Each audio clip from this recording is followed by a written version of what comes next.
Bueno, buenos días, doctores.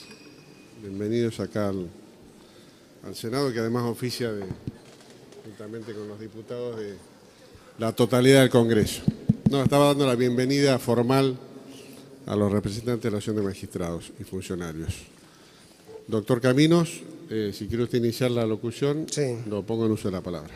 Bueno, muchas gracias, señor presidente. Vamos a ser varios los que vamos a hablar en representación de la Asociación de Magistrados, por lo tanto, lo mío va a ser una presentación para no ir superponiendo las alocuciones y que lo que cada uno dice y evitar las repeticiones. Una aclaración previa que me gustaría hacer, porque en este caso habría que dejar un poco de lado el mito de que los jueces somos, y de los abogados en general, somos reaccionarios a los cambios, nos cuesta cambiar, cosa que en realidad no es tan mito, sino que es bastante real, ¿no? Que nos cuesta cambiar, pero no es lo que sucede en este caso. El traspaso a un sistema acusatorio ha sido propiciado y solicitado y tratado desde todos los sectores de la justicia, por lo menos de la justicia penal. Creemos que después de la reforma del 94, la reforma de la Constitución, el Código quedó desequilibrado porque muchas de sus instituciones no se compatibilizaban con los principios de la Constitución, sobre todo el artículo 120, la autonomía del Ministerio Público y demás.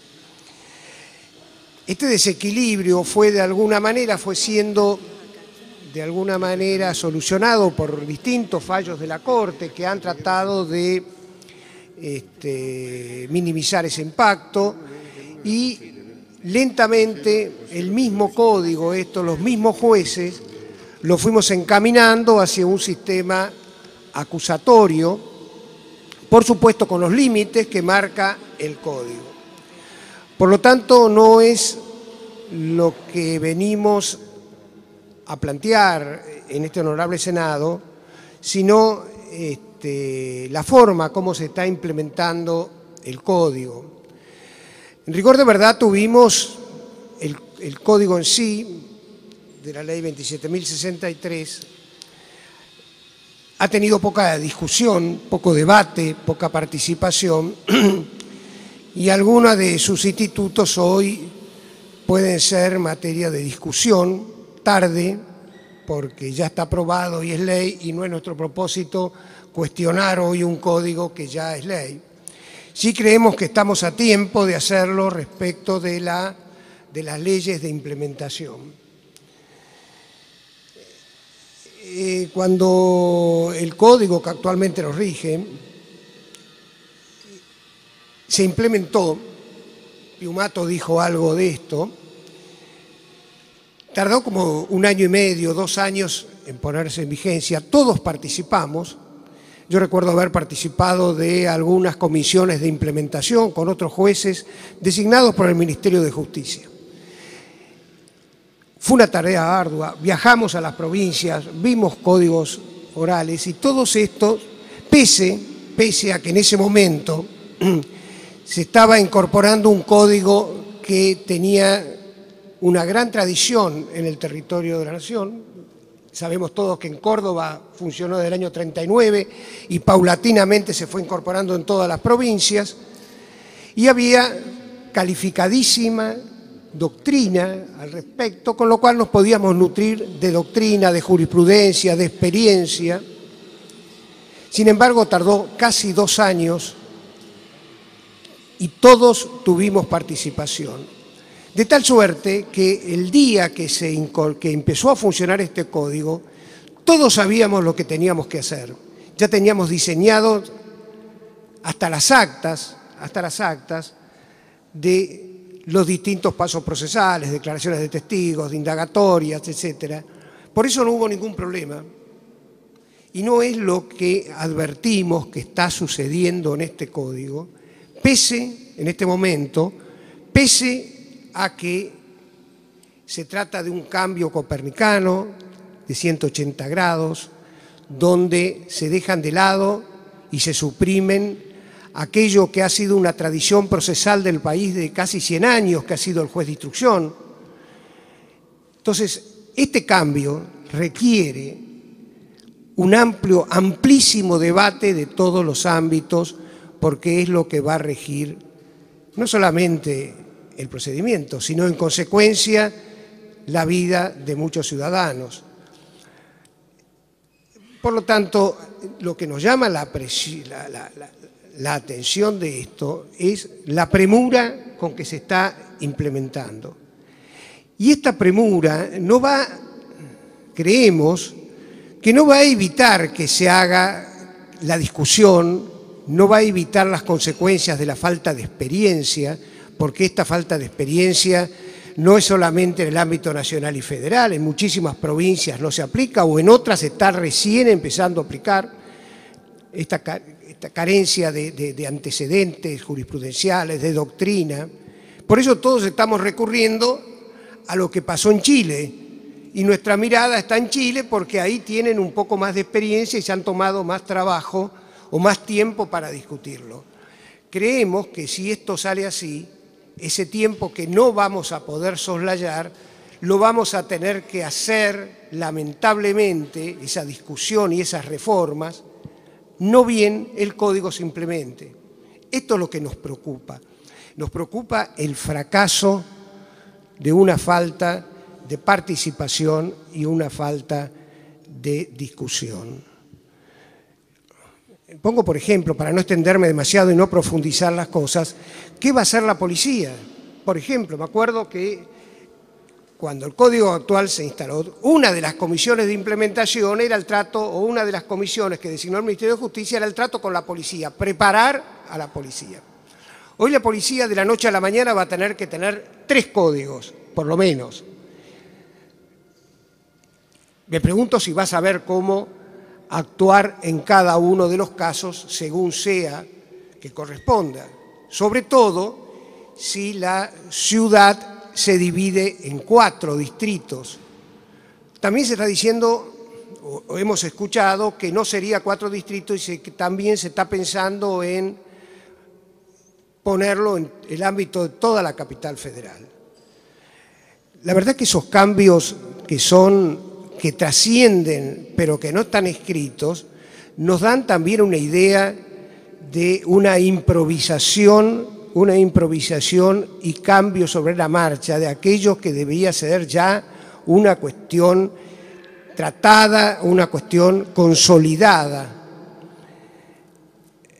Estábamos viendo, así a modo de ejemplo, por ejemplo, que las oficinas de control de las medidas alternativas, importantísimas, según el diseño de los códigos, no van a sujetar la falta de implementación de esas oficinas, no van a sujetar o no van a dejar de lado que se suplemente el código, es decir, que el código se va a implementar sin implementar estas medidas. Yo les cuento, para los que no tienen experiencia en el ámbito penal, que hoy en día lo que disponen los jueces en las medidas alternativas, que no son tantos, por ejemplo, la suspensión del proceso a prueba o aquellas medidas que disponen en las condenas de ejecución condicional, se cumplen, calculo yo, en un 5%, sí se cumplen. Estamos cansados los jueces de recibir a los 3 años información que nos dice que no ha podido cumplir, no ha cumplido nada, no ha pagado aquello que se comprometió, y que esto es producto de la culpa la tienen los jueces que no han podido controlar o el Estado que no ha podido controlar. Es decir, el resultado de esto actualmente, de no control de las medidas alternativas que están pensadas para evitar el estigma de la condena, pero a la vez que no quede una persona sin realizar aquellas medidas que van a poder reencauzar su vida y ajustar su conducta a las normas, es de fundamental importancia que se cumplan, porque el sentido de impunidad no es solamente para el imputado que cree que va a tener muchas oportunidades de delinquir y no cumplir nada, sino también para la víctima que siente que todo aquello que se ha previsto es casi una burla del Estado a su parte. Y esto es lo que está pasando. Entonces yo creo que sin el debate y sin pasar aquella necesario lapso que es de discusión y debate, este código, por lo menos en sus tiempos iniciales, va a ser un fracaso y no queremos ser parte del fracaso porque van a ser los jueces frente a la sociedad y los fiscales, por cierto, también los responsables, y no vamos a tener los micrófonos para decirle a la sociedad que los responsables no han sido los jueces, sino los legisladores, porque no han escuchado nuestros reclamos. Esta ley de implementación, a mi modo de ver, trae dos cuestiones. Una es la incertidumbre que crea y otra es la suspicacia. En la incertidumbre hoy ya se ha hablado de lo que sucede, la falta de previsión respecto del destino de los empleados y de los secretarios. Nosotros tenemos en el Poder Judicial y también en el ámbito del Ministerio Público, tenemos empleados y secretarios muy formados no solamente en el país, tienen posgrados en el extranjero, tienen años de experiencia y eso pareciera que va a caer en saco roto, no importa, o por lo menos no importa en este momento con una debida adecuación. Desde la asociación reclamamos y exigimos que todo ese caudal humano tan preparado no sea desperdiciado porque las consecuencias van a ser serias si se aprueba este código de esta manera. Doctor, ¿usted va a compartir? Sí, porque si no estamos... Bueno, entonces lo corto rápidamente. Voy a hacer dos cuestiones, entonces tiene razón, señor presidente, porque me voy a superponer. Dije suspicacias y voy a dedicarme nada más que a uno, que es la suspicacia que genera y nos genera sin una explicación coherente, sin una explicación razonable, que tal vez la debe haber, pero no se ha transmitido, que solamente este código se aplique en el ámbito de la justicia nacional y se deje sin fecha la implementación en la justicia federal. Muchas son las versiones que se han tejido respecto de esto.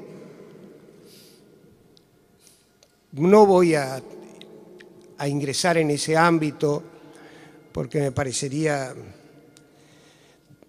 realmente muy ajeno a esta cuestión, tratar estas cuestiones políticas, pero la existen y creo que todos la sabemos. ¿Por qué no se implementa? Por lo menos la presumimos.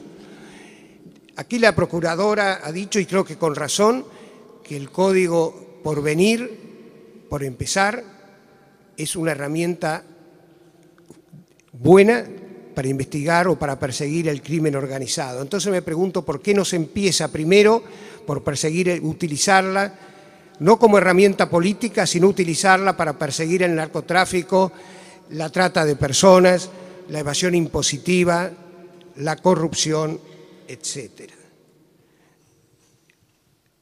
Esa es una de las mayores suspicacias que quedan sin respuesta.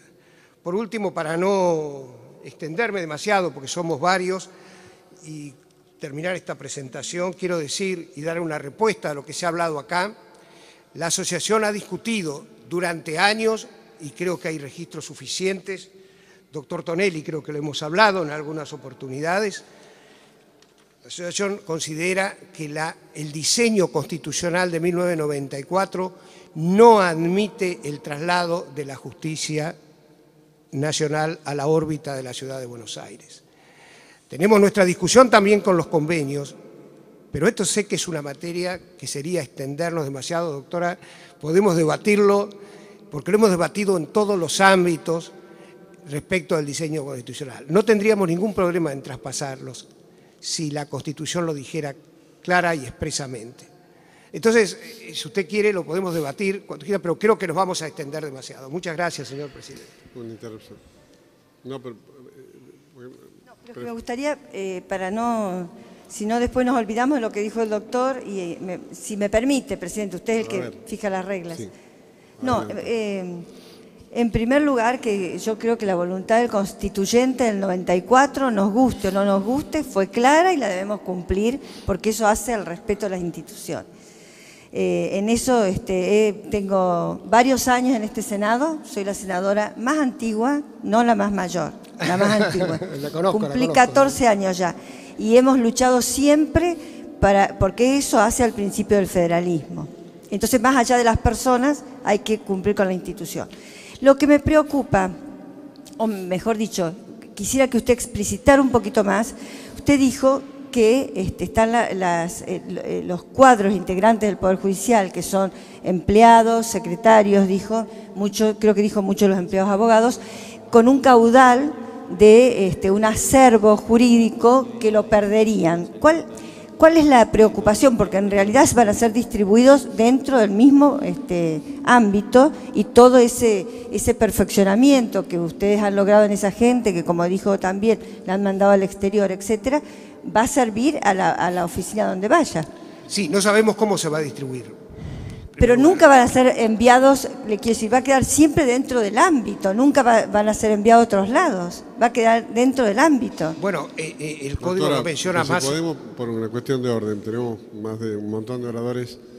Está bien formada la pregunta y la reflexión, pero evitemos un diálogo porque si no, no nos vamos más.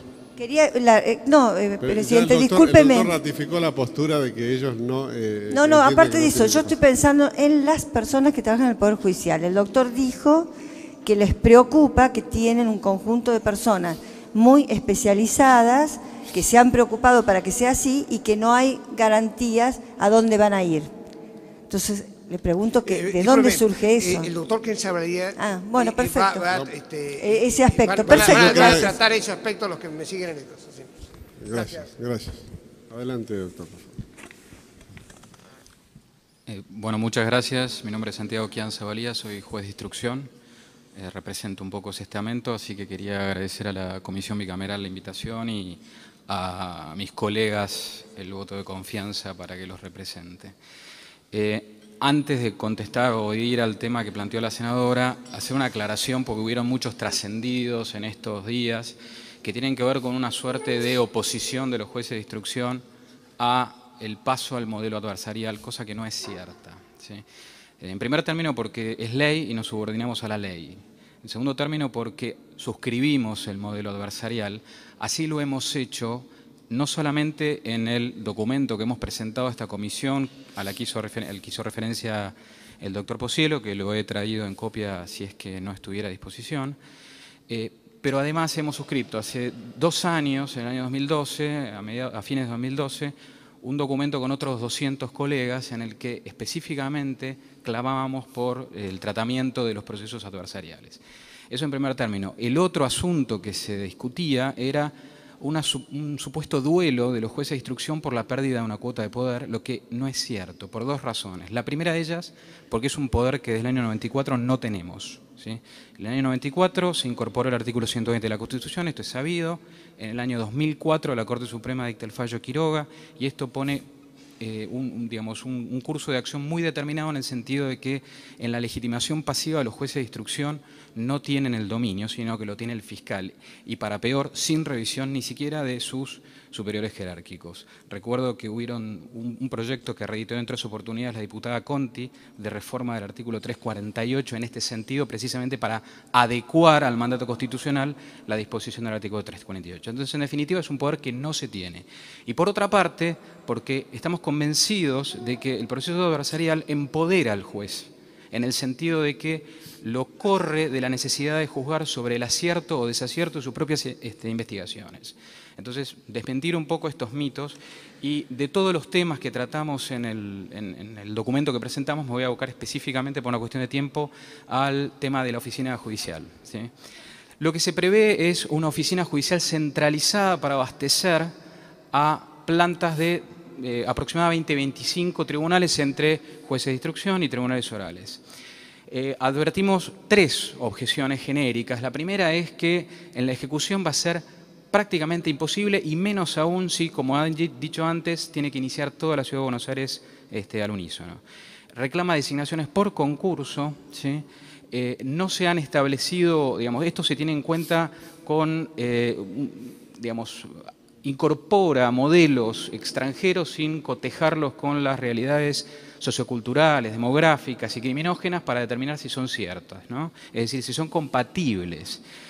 Por otra parte, se reforma el modelo de enjuiciamiento en dos aspectos sustanciales, como la oralidad y la conducción por el fiscal, y a la vez se reforma diametralmente la estructura organizacional y las prácticas, ¿sí? Es decir, tres aspectos de reforma en un mismo momento, en un contexto en el que, vale aclararlo, tenemos nuevas normas de fondo, una de ellas se está tratando en esta subcomisión, el Código Civil y Comercial, que pareciera que no nos tiene que interesar a nosotros, pero le da mucho sentido a un montón de normas del Código Penal, y tenemos entendido también que sería sometido a tratamiento una reforma del Código Penal, ¿sí? Entonces, es demasiada reforma para el mismo momento.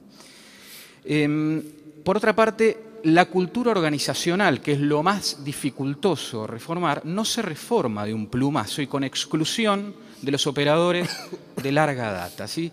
Hay que incorporarlos para hacerlos actores de la reforma. Por supuesto que esto es mucho más quizás dificultoso que hacer borrón y cuenta nueva y pasar a los agentes del sistema judicial como si fueran material de descarte a otros estamentos. Pero no va a ser posible eso. Primero porque no se puede prescindir de los actores altamente capacitados del sistema judicial.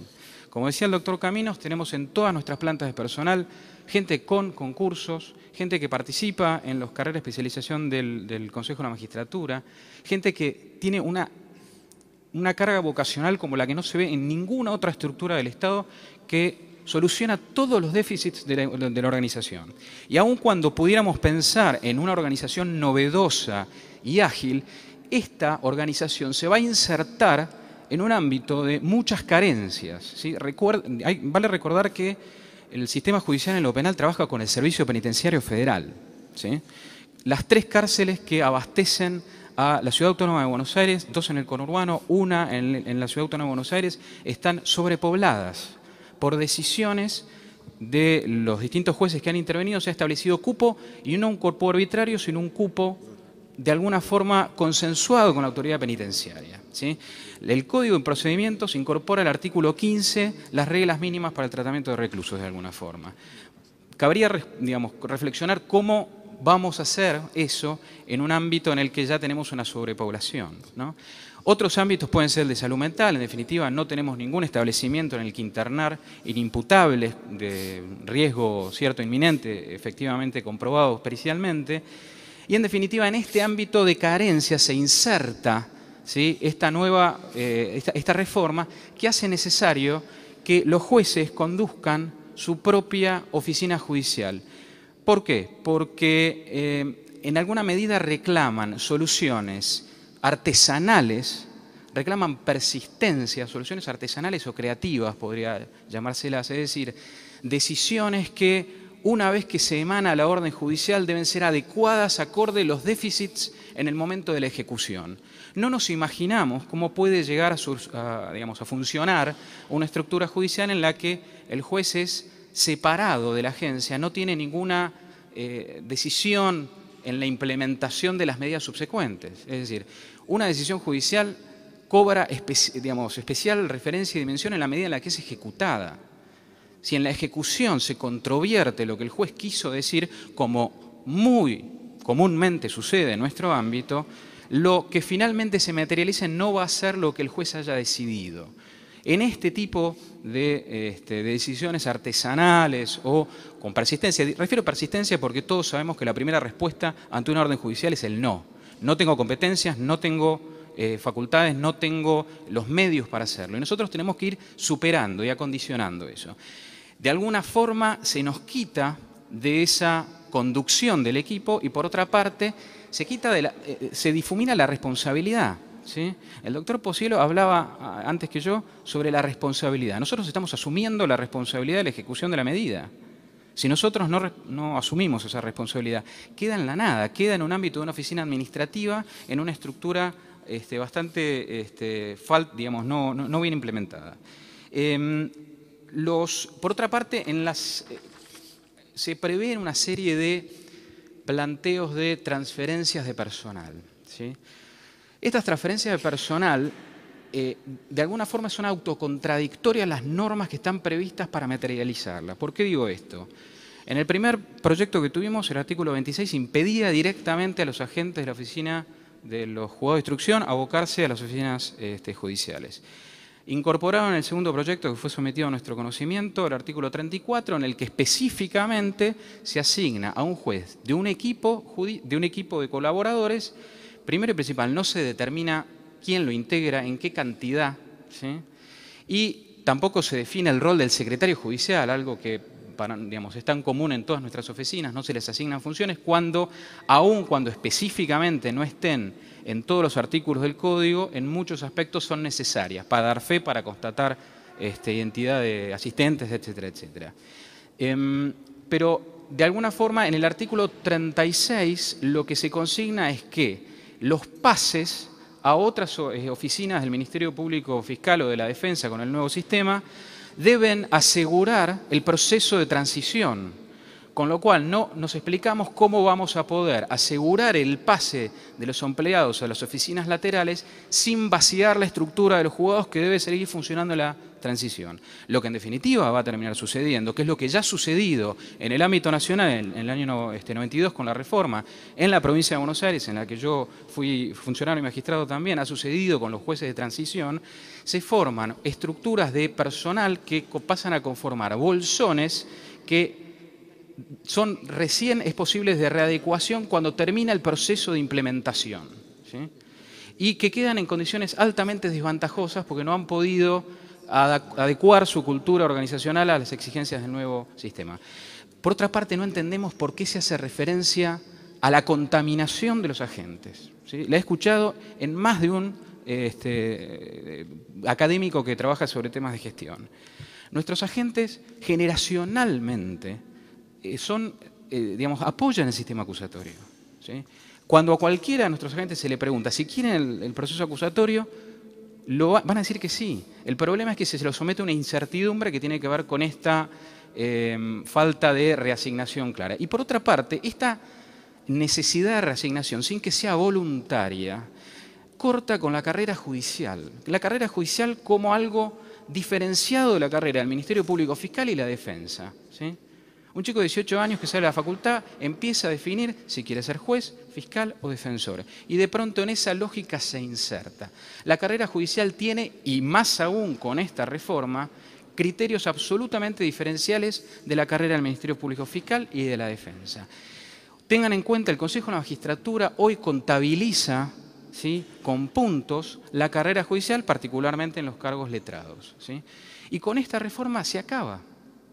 Es decir, hay un grupo minúsculo que todavía no sabemos qué integración va a tener, que no empieza a internalizar cotidianamente esto de lo que implica decidir todos los días sobre la vida de las personas y alterar planes de vida, ¿no es cierto?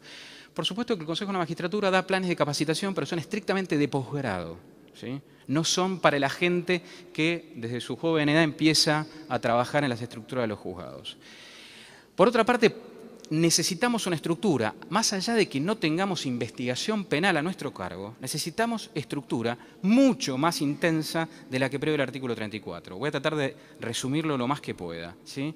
Primero porque no hay una decisión tan clara y prístina sobre tareas jurisdiccionales y administrativas, ¿sí?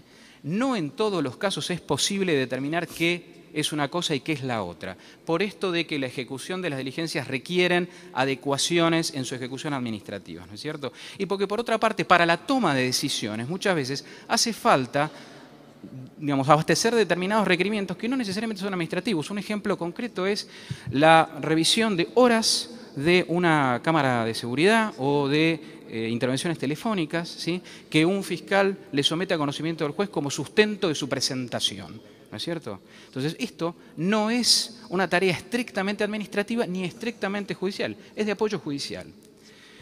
Por otra parte, además de esta de la persistencia y demás que necesitamos nuestros empleados, existen disposiciones de control de gestión, ¿sí? El control de gestión que se les exige para el cumplimiento de plazos a los jueces es bajo apercibimiento de causal de mal desempeño. Nosotros debemos controlar nuestros propios plazos y los plazos del fiscal.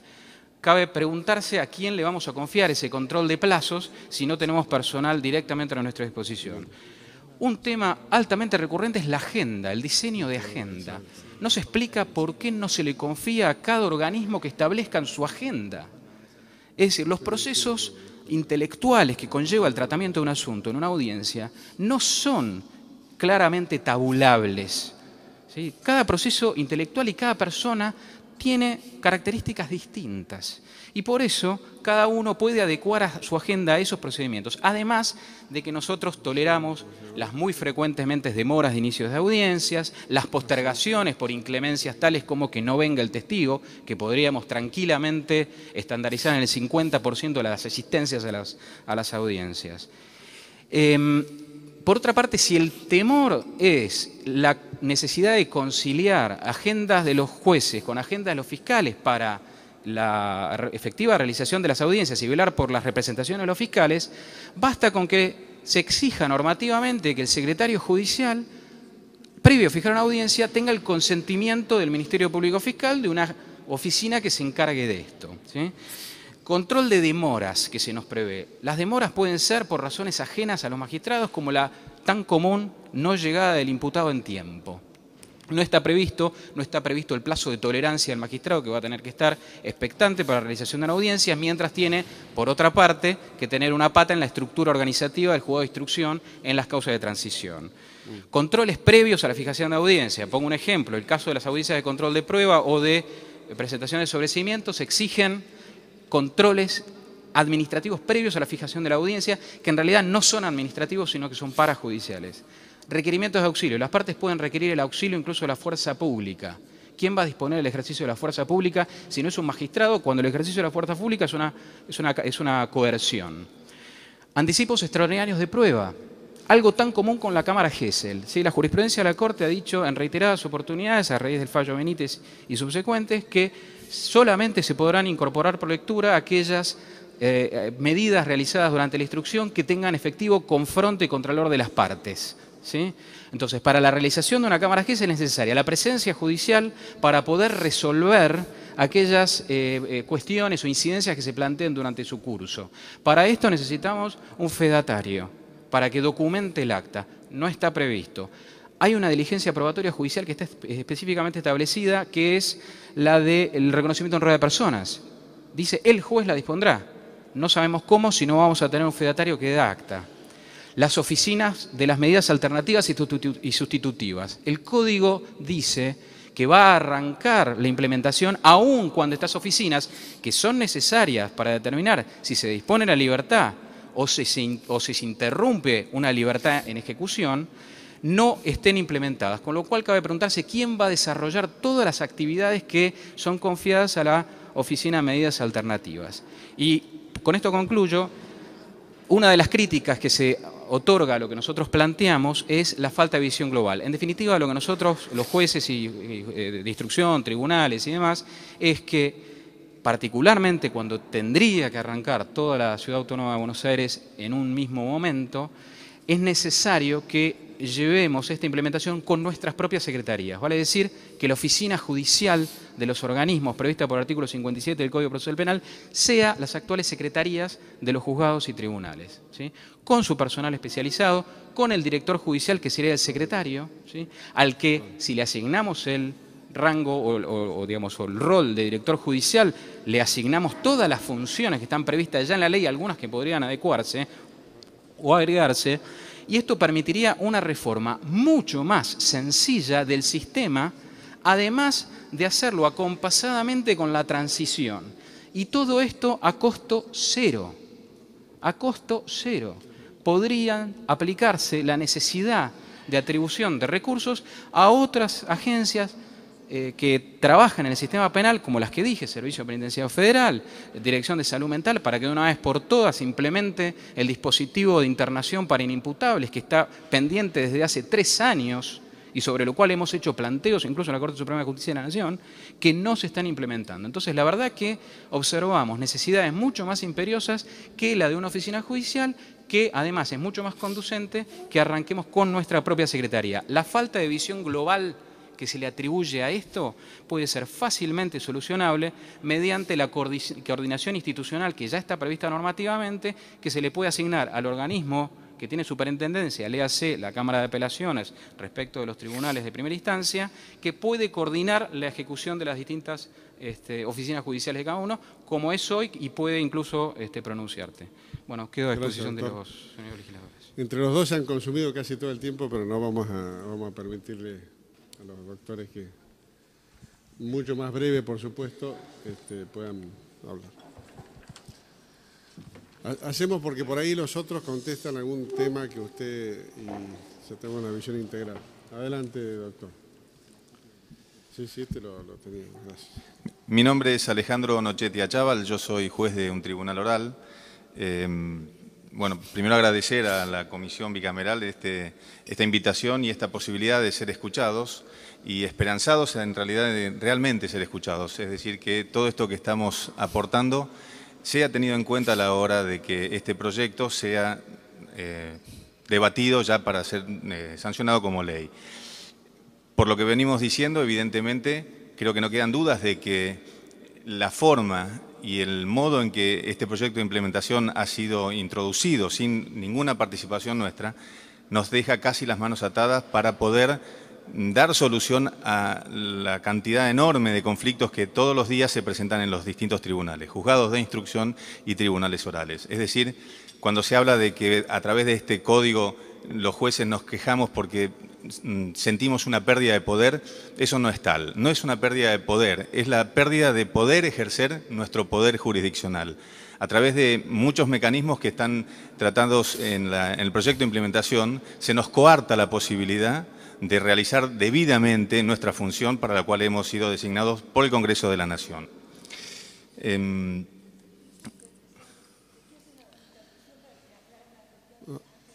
A ver. Buen día, doctor. Buen día. A ver, usted cuando dice sin escucharnos a nosotros, porque este es un proyecto que presentó uno de los bloques de la Cámara, ¿no? Y que en realidad esto que estamos realizando ahora es el sistema de consultas, de confrontación, de sugerencias. ¿Se está refiriendo a esta ley o se está refiriendo al Código Procesal Penal cuando usted dice la falta de consulta? Porque en realidad esto ha surgido de las filas del propio Congreso, ¿no? Bien. No, me refería a que no hemos podido participar en la elaboración del proyecto de implementación que hoy se está debatiendo en esta comisión bicameral. Pero están participando ahora. Sí, por supuesto, pero no en la elaboración del proyecto. Está bien, porque la elaboración del proyecto es una facultad exclusiva de los senadores y de los diputados. Por eso se ha abierto este espacio de debate. Por eso digo, es la mecánica que nosotros usamos. Después, a veces cuando es el Ejecutivo, sí, el Ejecutivo abre ante una serie de consultas. Pero en realidad, en la mecánica legislativa, esto es lo que estamos haciendo. Perfecto, me refería a que quizás si ese proyecto hubiera sido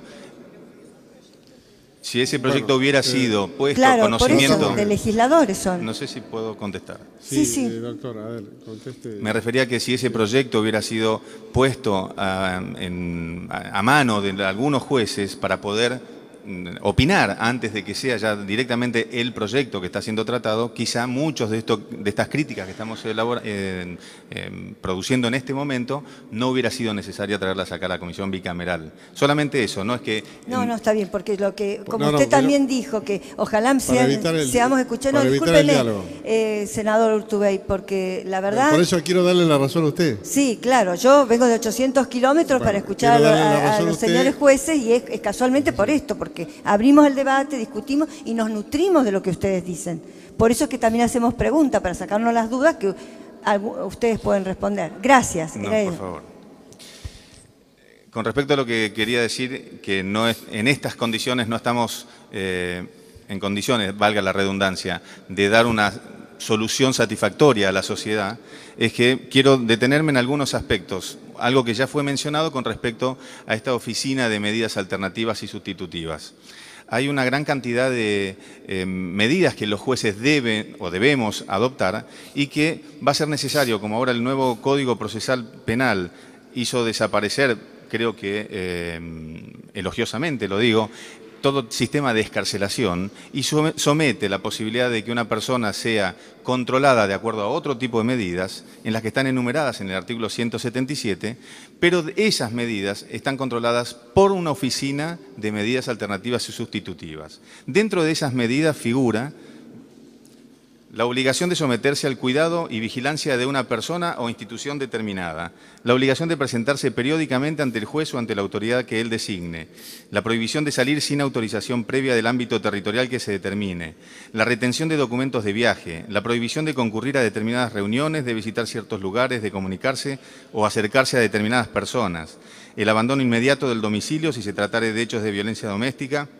y la víctima conviviera con el imputado, la prestación por sí o por un tercero de una caución real o personal adecuada que podrá ser suplida por la contratación de un seguro de caución, la vigilancia del imputado mediante algún dispositivo electrónico de rastreo o posicionamiento de su ubicación física, el arresto en su propio domicilio o en el de otra persona sin vigilancia o con la que el juez disponga. Y por último, la prisión preventiva que ya no va a ser controlada por esa oficina.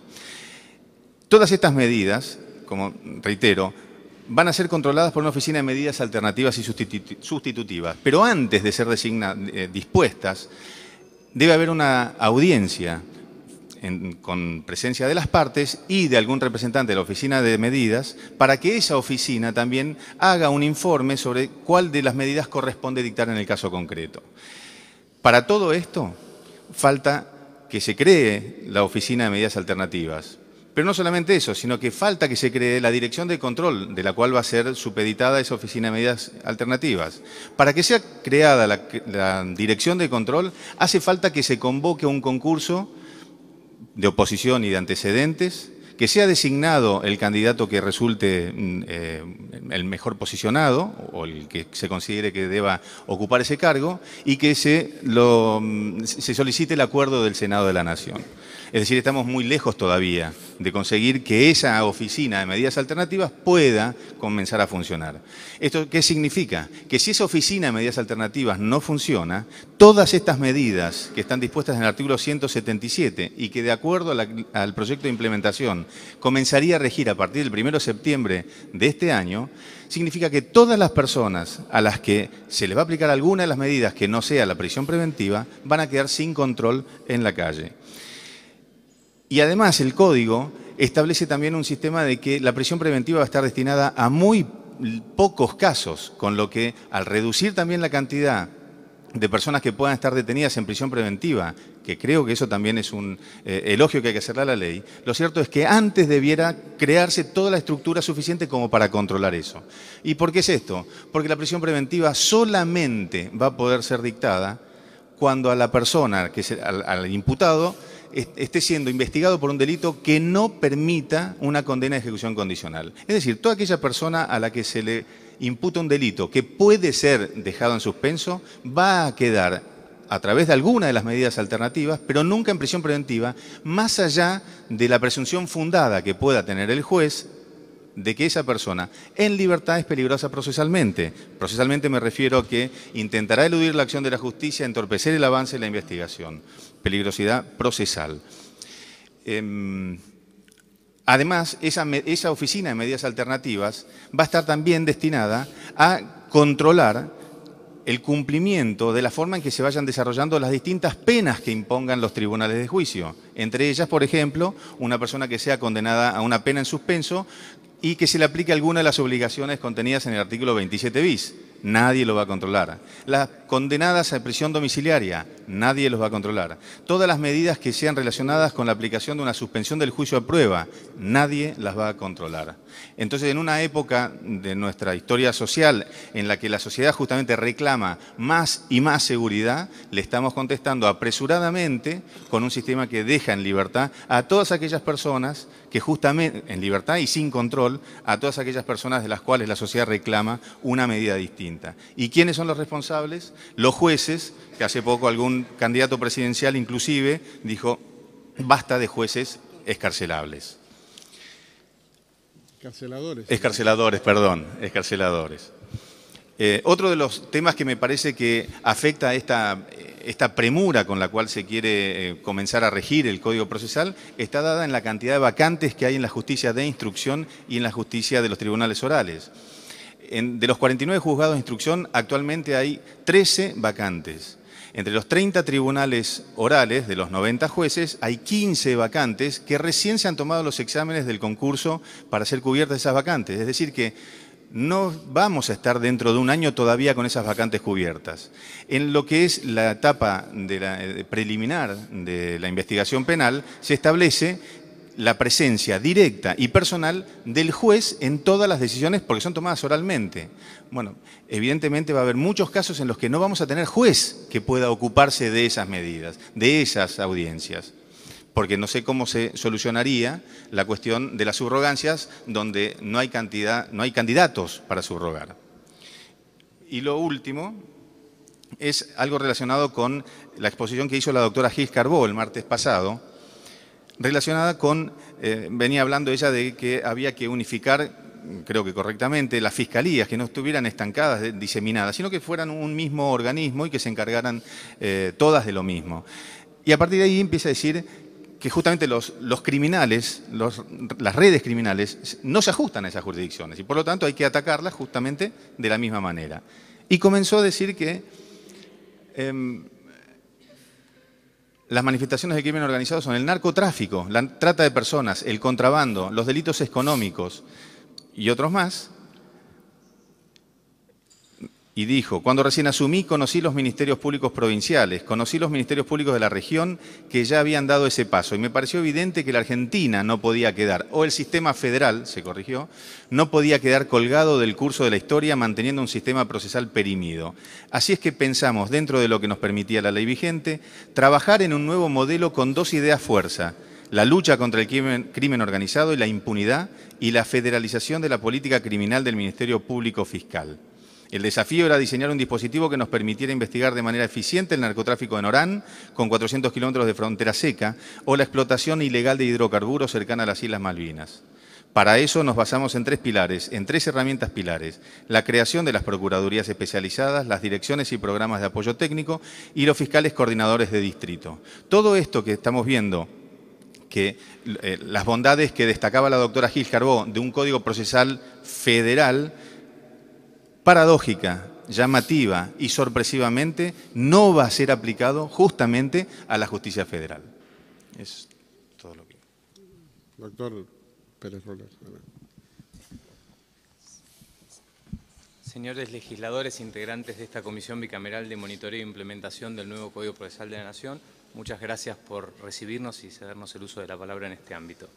En mi condición de vicepresidente de la Asociación de Magistrados y Funcionarios de la Justicia Nacional en representación de los funcionarios, voy a ceñir mi exposición a la situación de los secretarios. Y para ello me parece importante comenzar presentándoles una semblanza, un perfil del secretario judicial.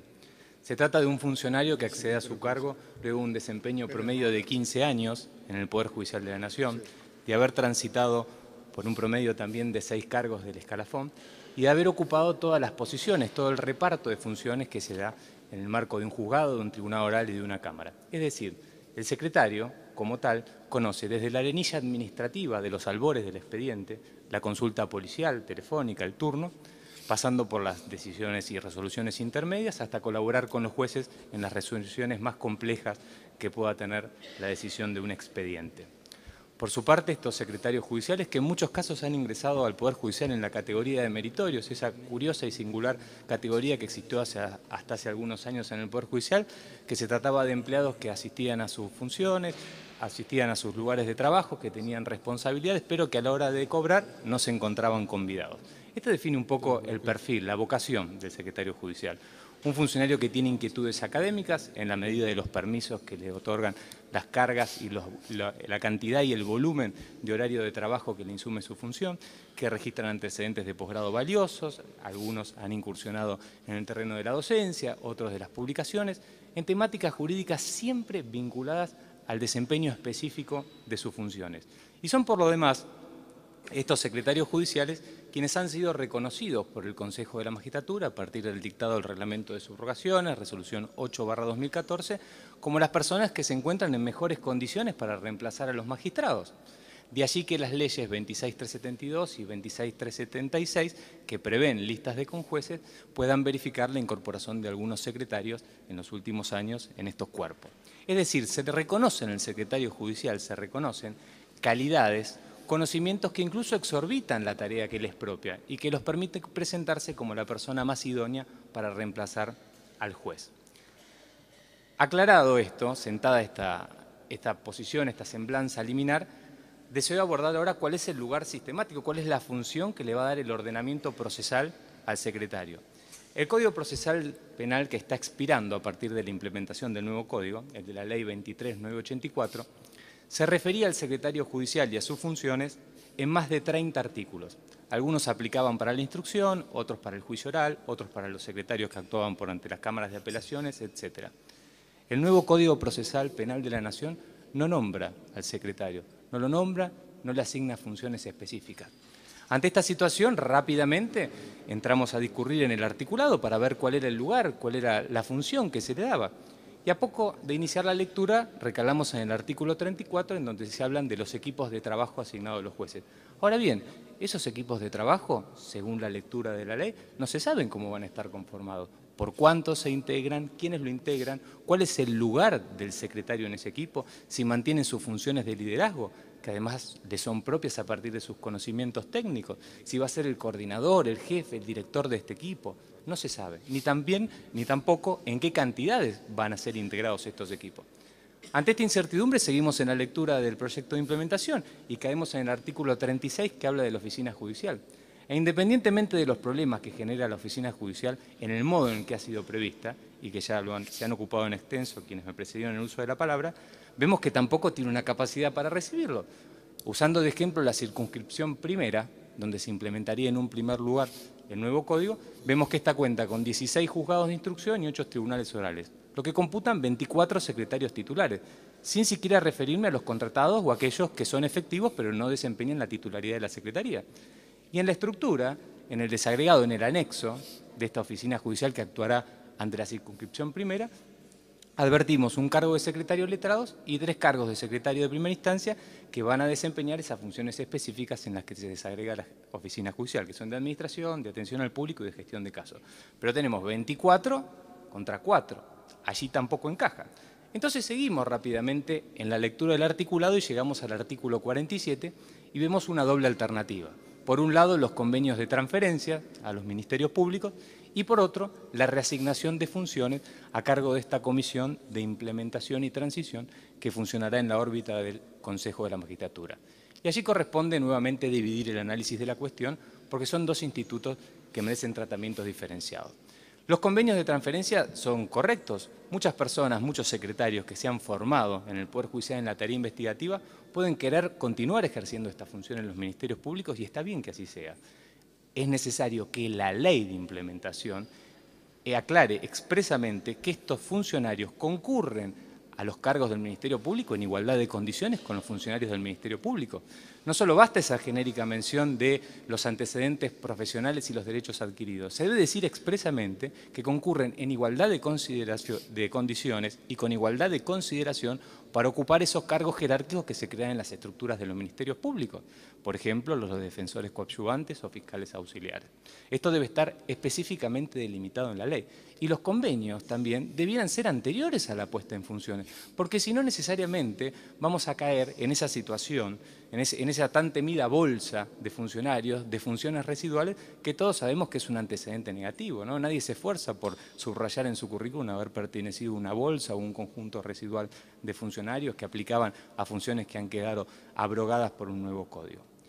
Diferente es la situación de la reasignación de funciones que se pueda generar a través de esta comisión de implementación. Una pequeña aclaración merece la composición, la factura de esta comisión. Se integra por 9 miembros, de los cuales solo 4 son representantes del Poder Judicial, a razón de un representante de la Cámara Nacional de Casación Penal, otro de la Cámara Federal, otro de la Corte y otro del Consejo de la Magistratura. Según la ley de implementación, esta comisión sesiona con un quórum mínimo de 6 miembros y adopta las decisiones por mayoría simple. De modo tal que aún partiendo de una situación de quórum ideal, donde se encuentren los 9 miembros sesionando, las decisiones, que son decisiones que aplican directamente a cuestiones que hacen al gobierno y organización del Poder Judicial de la Nación, pueden ser tomados por los 5 representantes que en ninguna de las maneras representan, valga la redundancia, al Poder Judicial. Es decir, se pueden tomar decisiones prescindiendo aún de la voluntad concurrente de siquiera uno de los representantes del Poder Judicial. Y esto la verdad que genera algunas llamadas de atención y algunos reparos, al menos en esta semblanza inicial, de orden constitucional, porque cuando se ha querido que un poder del Estado sea, de alguna manera, y en algunas cuestiones específicas también, compartido en su gobierno con representantes de otros poderes, como es el caso del Consejo de la Magistratura, que también está integrado por representantes de los órganos emergentes de la voluntad popular, ha sido la Constitución quien lo ha establecido y ha delegado al Congreso el alcance. Aquí vemos que, sin ningún tipo de tratamiento por parte de la Constitución, ni señal favorable para esto, por vía de la ley se introduce en el ámbito del Poder Judicial una comisión que tiene estas importantes funciones y esta particular integración. Volviendo a la situación específica de los secretarios, me parece muy importante señalar que las leyes de implementación no atienden la situación de los contratados. Son muchísimos los funcionarios contratados en el ámbito del Poder Judicial. Actualmente la Corte viene aplicando criterios temporales para otorgar estabilidad formal a estas relaciones contractuales. Luego de 5 años de contrato ininterrumpido se procede a la efectivización. Pero aquí nada se dice qué va a pasar con estos funcionarios que registren 1, 2, 3 o 4 años. Van a tener que, se interrumpe el cómputo de sus antecedentes, van a tener que contarse de cero en el supuesto que sean transferidos o reasignados, mantienen esos derechos que no son adquiridos, son en expectativa, y ni que hablar de la situación de los interinos. Los interinos tienen una situación mucho más compleja porque en realidad reemplazan a un funcionario titular que en algún momento se puede reintegrar, a diferencia del contratado que ejerce un cargo, una función específica a partir de la creación de una nueva posición escalafonaria. Y dicho sea de paso, pero no fuera de propósito, en el mes de marzo hubo algunos funcionarios interinos del fuero penal que cumplieron 10 años de desempeño ininterrumpido en esa posición y que ninguna situación o decisión posible tiene en el marco de la redacción que se nos ha acercado y que se encuentra a consideración de esta comisión. Por último, también, en lo que respecta a este segundo tópico, me parece importante atender a estas posibilidades de reescalafonamiento que procura la ley de implementación. Se habla allí de que los jueces que asuman funciones en razón de la nueva ley van a ser reescalafonados a jueces de Cámara. Bueno, pues para los secretarios debería haber alguna previsión similar. Hoy los tribunales orales cuentan con magistrados con rango de juez de Cámara y los secretarios cuentan con la categoría de juez de Cámara. Bueno, pues si los jueces de instrucción van a ser reescalafonados, que lo mismo se prevea para los funcionarios. De igual modo, antes que el de reescalafonamiento pedimos funciones específicas. El código que está expirando en más de 30 artículos hacía referencia al secretario, el nuevo código siquiera en 1. Para finalizar, algunas recapitulaciones. Quede bien en claro que esta reforma es bienvenida por los funcionarios, es auspiciada. Los institutos que incorpora son vistos como sinónimo de vanguardia y son vistos como el cumplimiento de una necesidad de mejora en la administración del servicio de justicia en materia penal. Ahora bien, hay determinados principios que informan el Código Procesal, como el de desformalización e informalidad y simplicidad, que parecen haber permeado o querer permear en las leyes de implementación. Desformalización no es sinónimo de desorganización, bajo ningún concepto. Y acá se establece un régimen administrativo, un régimen de reparto de roles y funciones que no está claro. De allí que haya yo podido realizar este derrotero por los artículos y no tenga certeza de cuál va a ser el lugar de funcionamiento, es más, de cuál va a ser el lugar sistemático del secretario en el marco de la nueva reforma. Por último, destacar que los secretarios son una usina de conocimientos, de saberes procedimentales, actitudinales y conceptuales que no pueden ser desechados, que deben ser especialmente tenidos en cuenta y que deben ser especialmente aprovechados en pos de una puesta en marcha eficiente, a término, eficaz, y que cuentan con un derecho adquirido. Que cuentan con un derecho adquirido, claro está, a mantener su remuneración, a mantener su jerarquía, a mantener sus funciones, pero también que cuentan con un derecho adquirido a ser útiles, a ser un engranaje útil en esta maquinaria de implementación que se está por poner en marcha por estos días. Muchas gracias. Gracias, doctor. Doctor Coleman. Muchas gracias, señor presidente. Bueno, en primer lugar quiero agradecer la oportunidad que se nos da a los defensores públicos, magistrados y funcionarios de la defensa pública de la Asociación de Magistrados de poder exponer nuestras observaciones a al proyecto de ley orgánica del Ministerio Público de la Defensa que está a estudio de esta comisión. En ese sentido, quería destacar el doctor, sí. No, me preguntaba el senador Rosas su nombre. Usted es el doctor Colman. Gustavo Colman, soy vicepresidente por el Ministerio Público de la Defensa de la Asociación de Magistrados y funcionarios de la Justicia Nacional. Decía, bueno, el estamento del Ministerio Público de la Defensa de la Asociación está integrado en su totalidad por quienes van a ser operadores de esta ley orgánica del Ministerio Público de la Defensa, a la que me voy a referir en particular, teniendo en cuenta nuestra especialidad y que ya otros aspectos de las leyes de implementación han sido tratados por quienes se expusieron anteriormente. Estamos integrados por defensores y funcionarios de los distintos niveles y competencias de la Defensoría General de la Nación. Desde que tuvimos conocimiento de este proyecto de ley, hemos efectuado algunas observaciones que hemos podido compartir con la Defensora General y hemos visto con mucho agrado y satisfacción que la doctora Martínez ha tomado muchas de nuestras sugerencias y también vemos que de alguna manera en este paquete de leyes nos vemos beneficiados en el sentido de que la ley orgánica del Ministerio Público de la Defensa de alguna manera nos independiza de los fiscales.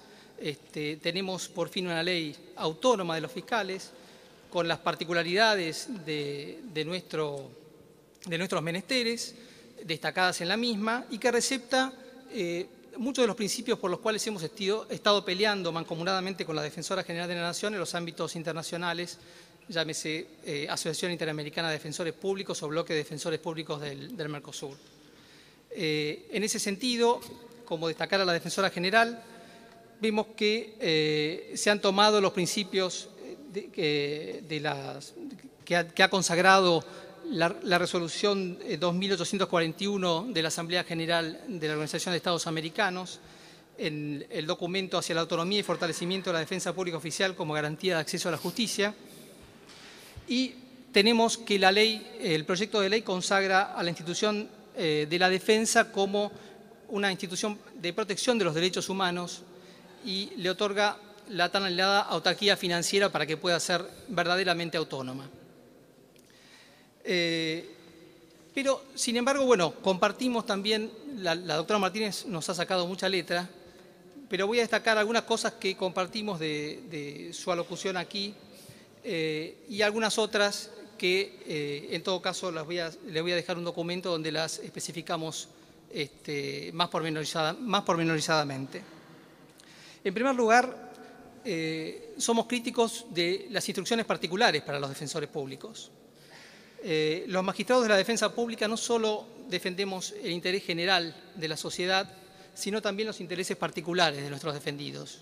Y en tal sentido, como bien señala la doctora Martínez, consideramos que no se puede establecer instrucciones particulares a los magistrados de la defensa pública porque eso impactaría directamente en la autonomía e independencia técnica de los defensores.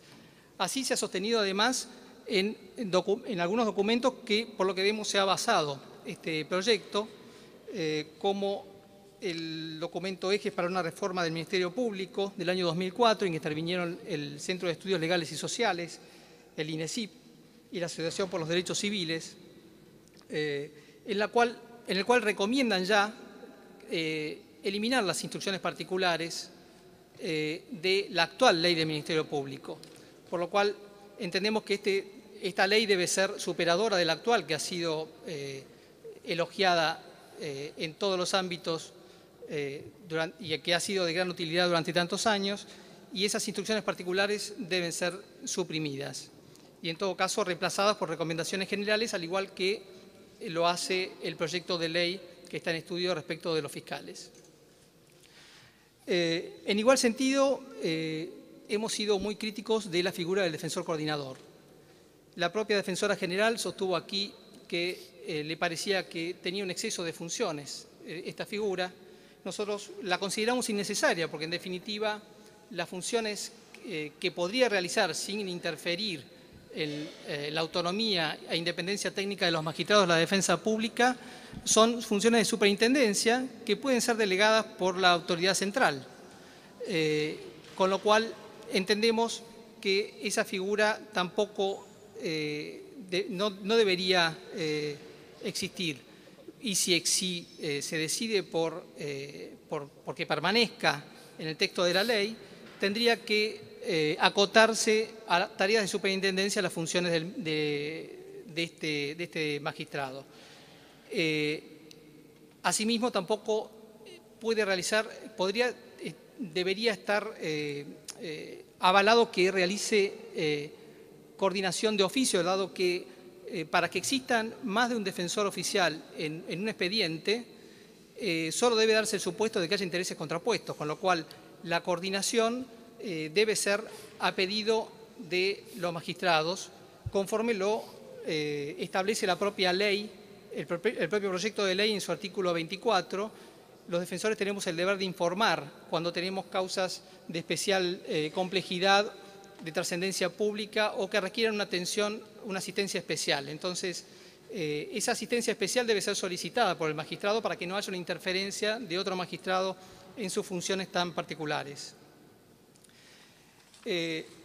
Otra de las cuestiones en las que coincidimos con la defensora general, pero en las que me voy a explayar un poco más, es la necesidad de que los tutores y curadores sean jerarquizados, cosa que la ley también prevé, pero fundamentalmente que también se les cambie el nombre, porque de lo contrario seguimos estigmatizando a los sectores más vulnerables, que son aquellos cuyos derechos defienden los tutores y curadores. O sea, a nuestro entender, y para seguir un poco el paradigma que deja de lado las reglas propias del viejo sistema asistencial, que consideraba a los vulnerables como objeto de protección y no como sujetos de derecho, que establece el Comité sobre Derechos de las Personas con Discapacidad y la legislación que en ese sentido recomienda a nuestro país, de las que somos signatarios en materia internacional, sobre los derechos de las personas con discapacidad, entendemos que deben ser, siendo defensores de derechos, deben llamarse defensores públicos igual que el resto de los defensores, porque ejercen tareas similares a las de cualquier otro defensor. Sí, diputada. Yo se la concedo. Sí, la doctora Estela Maris Martínez planteó lo mismo. Yo le comentaba recién a la senadora, y no lo recuerdo bien en la letra, que con el nuevo Código Civil y Comercial, y sobre todo en lo que tiene que ver con complementar la capacidad disminuida de una persona a través de apoyos, la figura del tutor y curador es reemplazada por sistemas de apoyo. ¿Por qué no vemos ahí, estudiar un poquito más el tema y encontrar allí la razón, sin perjuicio de que los curadores y tutores actuales se les puede buscar? Yo creo que sí, igual que a los secretarios judiciales, merecen una buena categorización y reconocimiento real de la tarea que cumplen. No, sí, estoy de acuerdo con lo que dice la diputada, pero me parece que, teniendo en cuenta que estamos ante una reforma integral de la ley del Ministerio Público y en particular del Ministerio Público de la Defensa, me parece que el cambio de denominación también hace a la cuestión y resulta importantísimo para justamente nivelar los derechos de estas personas, que son en definitiva los menores sin representación legal, los discapacitados sin recursos y los inhabilitados. O sea, son de los sectores más vulnerables entre los vulnerables, con lo cual ya descategorizar hasta con el nombre la figura de tutor y curador, me parece que si los jerarquizamos está bueno también que los equiparemos al resto de los defensores de derechos. Siguiendo un poco con las cuestiones, hay otro tema que es a los cuales de alguna manera hizo referencia el diputado Garrido en la ocasión de la disertación de la doctora Martínez, que tiene que ver con algunas diferencias en cuestiones que son comunes en las leyes del Ministerio Público Fiscal y del Ministerio Público de la Defensa. El jurado de concursos, por ejemplo, es una de ellas. Debería ser similar la conformación del jurado de concursos en una y otra ley, así como también el tratamiento de las faltas disciplinarias, o sea, estableciendo la prescripción para ambos, tanto para defensores como para fiscales. En el caso de los jurados de concursos, el requisito que se pone en el proyecto de ley de que para ser jurado de concurso tenga que ser un magistrado que haya concursado para ese cargo, como haciendo una discriminación entre los magistrados que concursaron para el cargo y los que no, aparece poco feliz realmente, y es efectivamente una discriminación para magistrados que tienen todos acuerdos del Senado y que algunos de los cuales son los más experimentados, porque el sistema anterior no preveía los concursos para acceder a la magistratura. En este sentido, pongo, por ejemplo, la doctora Martínez dijo que ella muchas veces integra esos jurados de concursos para magistrados y la ley establece que los debe presidir. La doctora Martínez o el defensor general no accede por concurso, sino por designación del Poder Ejecutivo Nacional. Entonces, llegaríamos a la paradoja que si no quitamos esta pavada realmente... Sí, pero tuvo otros cargos donde accedió por concurso. Tuvo un cargo anterior, accedió a la defensora ante la Corte por concurso. Y ante los tribunales orales también por concurso. Sí. Pero estaríamos en la paradoja de que estaría presidida por un magistrado, digamos, que no accede por concurso.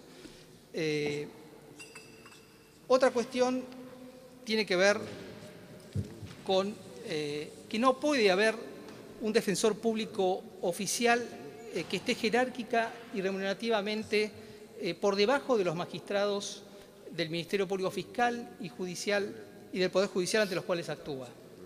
En la ley se establecen equiparaciones, pero la fórmula de la ley, en este sentido, se presta a confusiones y deja, por ejemplo, de lado de esta equiparación a los defensores, a los viejos defensores de pobres, incapaces y ausentes, que son los defensores civiles. Es cierto que esta ley se está tratando en el marco de una reforma penal, pero no es menos cierto que esta ley es una reforma, la ley del Ministerio Público de la Defensa es una reforma integral, donde consagra garantías y principios propios de la defensa pública para todos los defensores oficiales. Entonces, dejar de lado a estos pocos defensores, que son los defensores civiles, de la equiparación ante los magistrados ante los cuales actúan, o sea, defensores que actúan ante la Cámara, que no estén equiparados a camaristas, realmente creo que es una oportunidad que no podemos desaprovechar y debería ser corregido. Con solo agregar 4 palabras en el artículo 50, creo que es el que establece la equiparación, que es ante los cuales actúan, o sea, cuando se refiere a jueces y fiscales ante los cuales actúan, estamos solucionando este problema y estamos beneficiando en definitiva a las únicas personas, porque los defensores penales no se requiere invocar o justificar pobreza para acceder a esta garantía de tener un defensor oficial penal. Pero para los civiles es necesario invocar y justificar pobreza. Entonces, no equipararlos, no jerarquizarlos, son unos pocos defensores y están en el ámbito de la capital sustancialmente, sería una picardía con esta reforma y aparte estaríamos cometiendo una gran injusticia y violentando derechos sustanciales de estas personas y del debido proceso legal al no equipararlos en igualdad de armas con el resto de los operadores del sistema. Para finalizar, también es importante entre los cargos que se crean para cada defensoría de las que se pide la creación en el ámbito de la Ciudad Autónoma de Buenos Aires, cargos de secretario de primera instancia.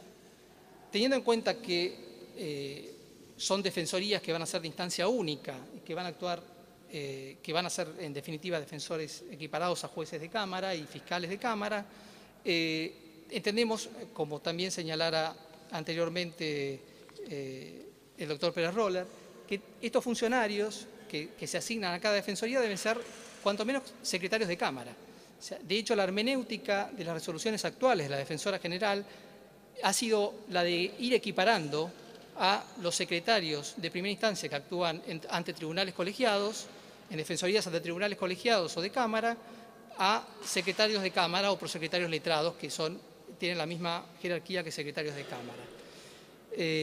Esto es básicamente, les quiero dejar el documento que hemos elaborado todos los defensores y funcionarios del Ministerio Público de Defensa de la Asociación de Magistrados con estas observaciones. Algunos de los legisladores ya lo tienen en su poder, pero quería dejarlo por presidencia para que circule y que pedirles encarecidamente que lo tengan en cuenta para que podamos tener una ley que en definitiva supere a la ley actual y que sea útil para la ciudadanía y para los más vulnerables de la sociedad sobre todo. Gracias, doctor. Senadora, sí. Gracias. Gracias, presidente. Bueno, en primer lugar quiero plantear una cuestión de previo y especial pronunciamiento. He escuchado 2 o 3 veces la palabra descarte. No somos personal de descarte y nos sentimos desechados.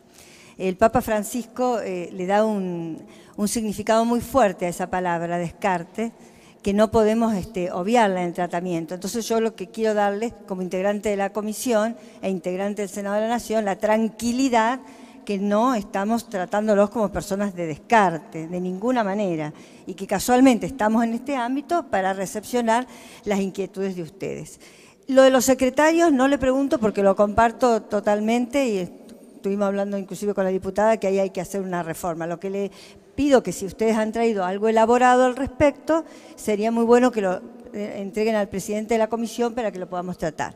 Sí quería hacerle una preguntita a los doctores, a Chaval y Zavalía. No, digo, porque el tema del personal, ¿no es cierto? Ustedes estuvieron hablando del artículo 32, 33, 34. Sacando a los secretarios, el artículo 47, ¿no les parece que les da suficiente garantías al personal, que inclusive que el doctor Camino mencionó? Inclusive la última parte habla de funcionarios y empleados, ¿no? Funcionarios son los secretarios. A mí me parece que esa falla que ustedes están diciendo que adolecen esos artículos está suplida en el artículo 47, que es importante porque fíjese que se refiere a disposiciones transitorias, o sea que es aplicable a todo el plexo jurídico.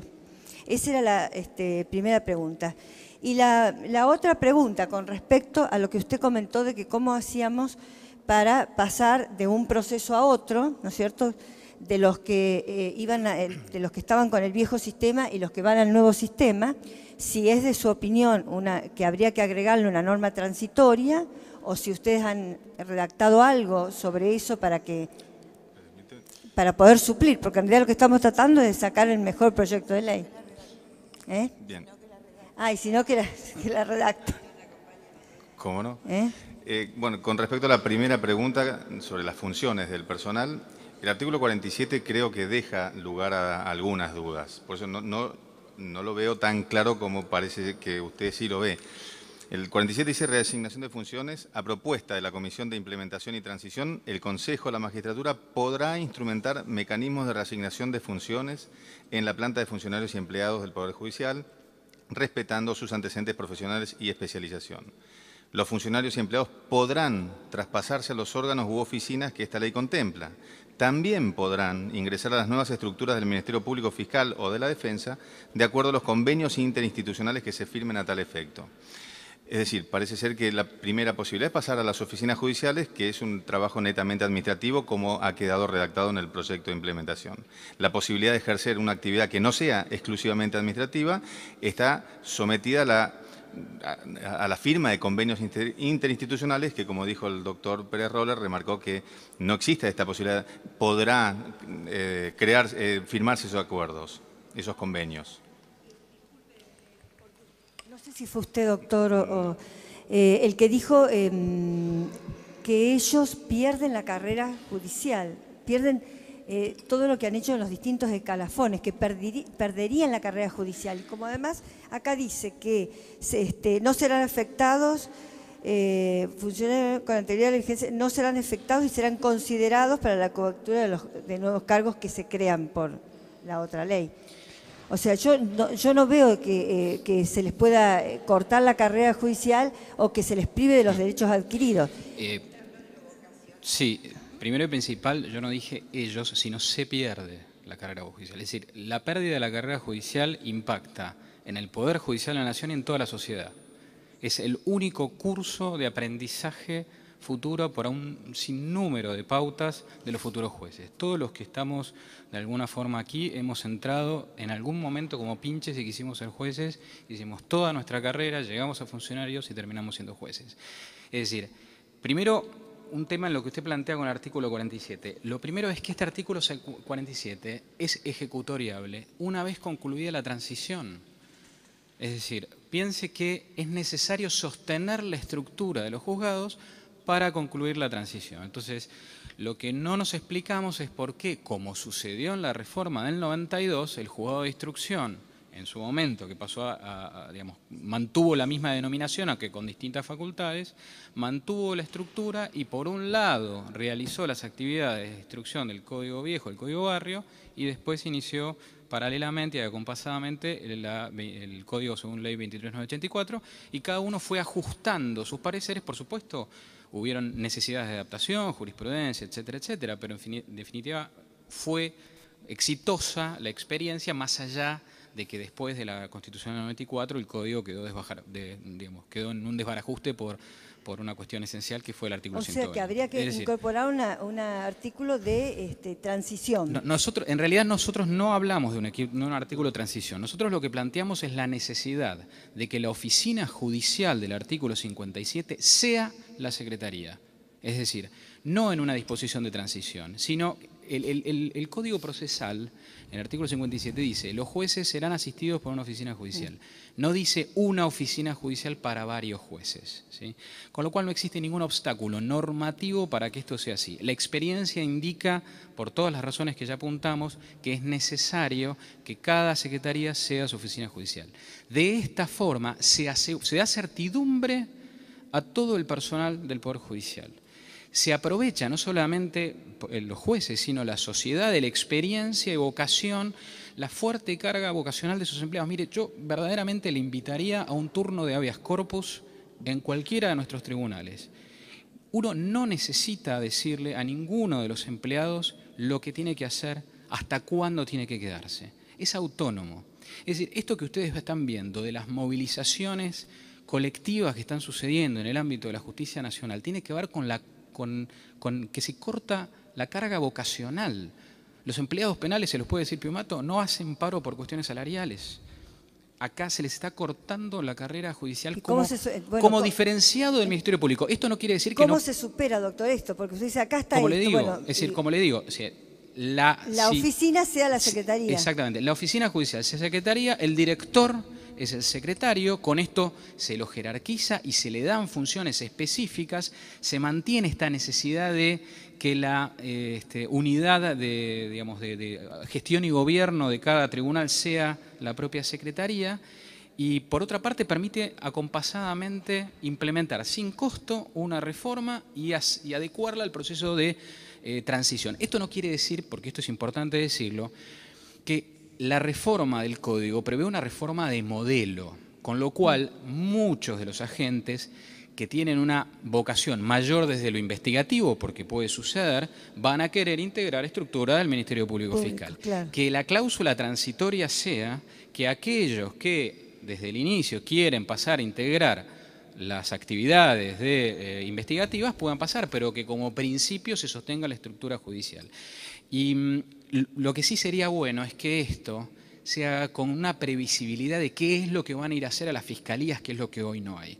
La estructura de los artículos 50 y 51 de la Ley de Ministerio Público prevé funcionarios, que no dice cuáles son, que van a cumplir las funciones de auxiliares fiscales y asistentes fiscales, ¿sí? Y no se dice en qué jerarquía de los que están previstos lo van a integrar. Se les otorgan un montón de facultades, ¿sí?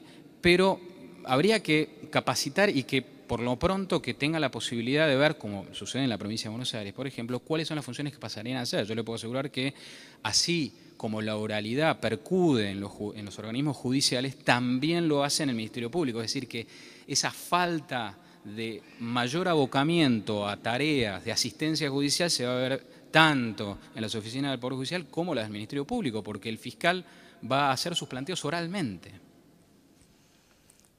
No sé si doy respuesta a la pregunta. No, igual, sí, porque quería que esas un poco aclaraciones, para respondiendo saber las inquietudes que nos dijeron quería antes. esas aclaraciones, por eso... El planteo de los jueces de instrucción y de los jueces de la Cámara ha sido muy amplio en un montón de aspectos. Efectivamente, estuvimos trabajando no solamente en el documento que presentamos, sino en correcciones al texto de ley. Por supuesto que... ¿Esas correcciones están en la comisión? No están en la comisión, pero somos muy respetuosos de la división de poderes y verdaderamente no queremos... Para eso están invitados. O sea, idea sería es muy que bueno que Si le... estamos invitados, con gusto lo facilitamos Claro. y quedamos...